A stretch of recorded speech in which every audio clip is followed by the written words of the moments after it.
Thoughts on the way your kids battled and played? I mean, it's starting pitching. And Reed Detmers was phenomenal. That's a really good offense. That's 3 seniors in the lineup, 6 juniors, just a lot of older players, really good hitters. For Reed to run out there and do what he did, 1 run in 5 innings, gave our offense a chance to settle in and get something going. And usually in a game like this, if somebody makes a mistake defensively, good teams make you pay for it. So we were able to get it going offensively, though. You guys were down 1-0 in the 4th. I think you guys had 2 outs in that inning before anybody played, but they kept battling. The next thing you know, you guys grabbed the lead. How big was that inning for you guys? 2-out hits are huge. In these type of games, usually you get 1 opportunity in an inning if they make a mistake, and you got to capitalize. And we went through that stretch there. Josh had a huge 2-out hit. Oriente had a 2-out hit, and that really ignited us, got us going, and just freed us up a little bit. The last 2 weekends, our 3 starting pitchers have been phenomenal.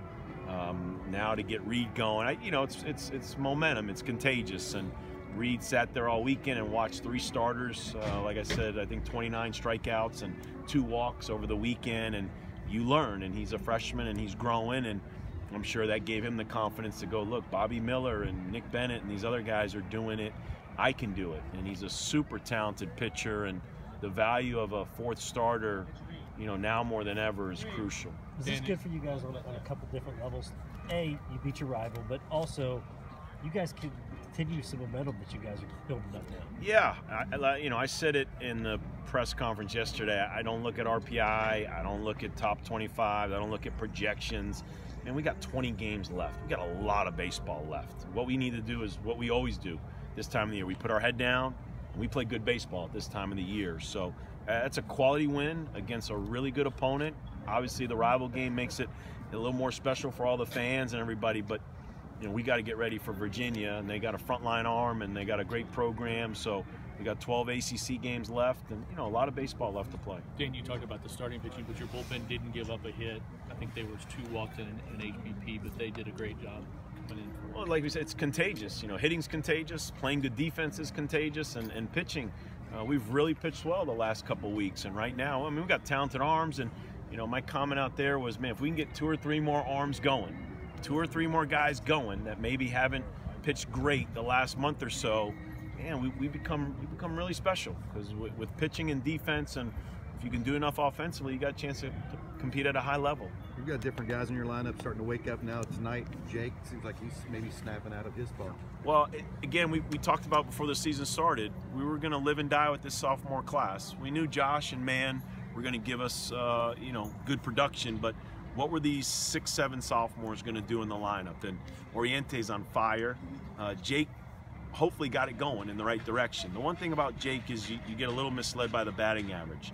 If you see us play the quality at bats, the number of pitches, the walks, he lets guys steals, he rolls the ball over and gets guys into scoring position.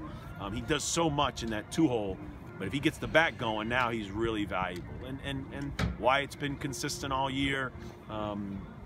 Fitzgerald's getting it going. So this sophomore class, I challenged the freshmen last week. You're not freshmen anymore. Well, it's the same for sophomores. I mean, you're really an older player now. You've been in our program almost 2 full years. You've seen a lot of good baseball. You've played a lot of good baseball. It's now time to be a guy. And I think this sophomore group is really starting to contribute and help us. One more.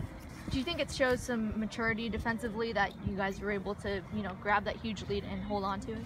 You have to. I mean, if you're a good team and you're playing a good opponent, man, the last thing you need to do is give them free bases, make errors, give them extra outs. It comes down to pitching and defense. I think a month ago when we really had to look in the mirror and say, okay, this program, why have we been so successful over the years and what's going to get us back on track? It's pitching and defense. I mean, yes, you need to hit some 3-run homers, you need to have some scary hitters, you need to have some All-Americans. I get that. But to be consistent in what we've done, especially these last 5 or so years, it starts on the mound and you got to make plays behind them. And again, with the sophomore group, they're starting to understand the value of defense, stuffing, not giving that 4th out. You give a 4th out, which we've done, and those games in the ACC or against them, you give a 4th out or a 5th out, you usually lose. And that's where our losses came in the last month or so.